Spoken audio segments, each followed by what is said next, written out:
hello friends আপোনালোক সকলোকে আমাৰ চেনেললৈ স্বাগতম জনাইছো অসমীয়া জিকে কোৱেশ্চন আনসাৰ পাবলৈ আমাৰ চেনেলটো সাবস্ক্ৰাইব কৰিব আৰু নটিফিকেশন বেলটো প্ৰেছ কৰিব অসমৰ মহিলা স্বাধীনতা সংগ্ৰামী আগ্ৰনোৱা আৰু কাৰাবৰণ কৰা প্ৰথম গৰাকী মহিলা কোন শুদ্ধ অপচনটো হৈছে অপচন বি চন্দ্ৰবাবা শইকীয়ানী ভাৰতৰ উচ্চতম ন্যায়ালয়ৰ প্ৰথম ন্যায়াধীশ জন কোন আছিল এর কারেক্ট আনসারটো হব অপশন সি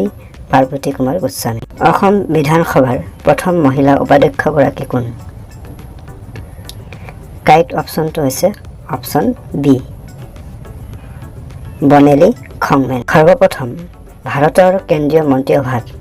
অসমীয়া মহিলা মন্ত্রী কোন আছিল কারেক্ট অপশনটো হৈছে অপশন ডি ৰেণুকা দেৱী বৰকটক অসমৰ স্বাধীনতা আন্দোলনৰ প্ৰথম শহীদ কোন আছিল কাৰেক্ট অপশনটো হৈছে অপশন সি পিয়লি ফুকন অসম চুক্তি কেতিয়া স্বাক্ষৰ হৈছিল শুদ্ধ অপশনটো হৈছে অপশন ডি 1985 চনৰ 15 আগষ্টত বিধানসভাৰ অধিৱেশন অনুষ্ঠিত কৰিবৰ বাবে কিমান সংখ্যক সদস্য উপস্থিত থাকিব লাগে কাৰেক্ট অপশনটো হৈছে অপশন সি 1 জাতীয় কংগ্ৰেছৰ সভাপতি পদত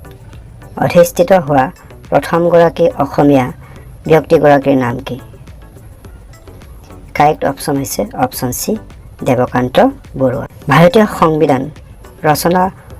উপ সমিতিত সদস্য হোৱা প্ৰথম গৰাকী অসমীয়া ব্যক্তি কোন কারেক্ট অপশন হৈছে অপশন সি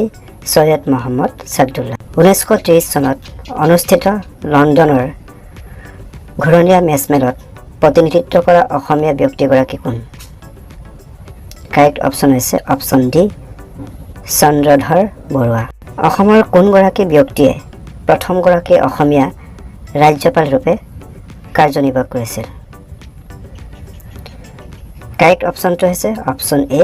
বিষ্ণুৰাম মেধি তলৰ কোন গৰাকী প্ৰখ্যাত অসমীয়া ৰাজনীতিবিদে অসমীয়া ভাষা সাহিত্যলৈ আগবঢ়োৱা অৱদানৰ উপৰিও অসম সাহিত্য সভাৰ সভাপতি পদত অলংকৃত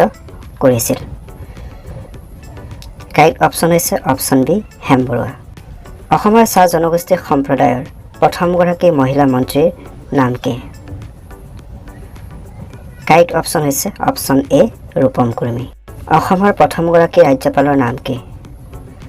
কাৰেক্ট অপশন হৈছে অপশন এ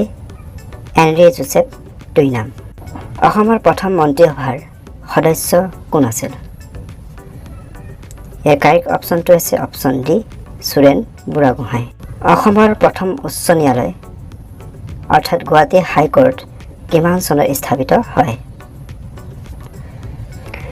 এৰ কাৰেক্ট অপশন হৈছে অপশন এ 1948 চনত অসম বিধানসভাৰ মুঠ 126টা সমষ্টিৰ অন্তৰ্গত অনুসূচিত জাতিৰ সদস্যৰ বাবে সংৰক্ষিত সমষ্টিৰ সংখ্যা কিমান উত্তৰ অপশন সি 7টা অসম বিধানসভাৰ মুঠ 126টা সমষ্টিৰ ভিতৰত কেইটা সমষ্টিত অনুসূচিত জনজাতিৰ সদস্যৰ বাবে সংৰক্ষিত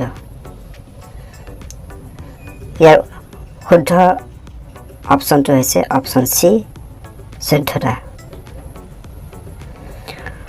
অসমত প্ৰথমবাৰৰ বাবে ৰাষ্ট্ৰপতি শাসন কিমান চনত বলবৎ কৰা হৈছিল ইয়াৰ কাৰেক্ট অপশনটো হৈছে অপশন বি 1979 চনত অসমৰ প্ৰথমজন উচ্চ ন্যায়ালয়ৰ ন্যায়াধীশ কোন আছিল ইয়াৰ অপশনসমূহৰ ভিতৰত শুদ্ধ অপশনটো হৈছে অপশন বি হলিৰাম ডেকা মৰমৰ বন্ধু বান্ধৱীসকল আজিৰ সেই ভিডিঅ'টো আপোনালোকৰ অকণমান হ'লেও উপকৃত হৈছে বুলি ভাবে ভিডিঅ'টো লাইক কৰিব শ্বেয়াৰ কৰিব লগতে আমাৰ চেনেলটো সাবস্ক্ৰাইব কৰিব ধন্যবাদ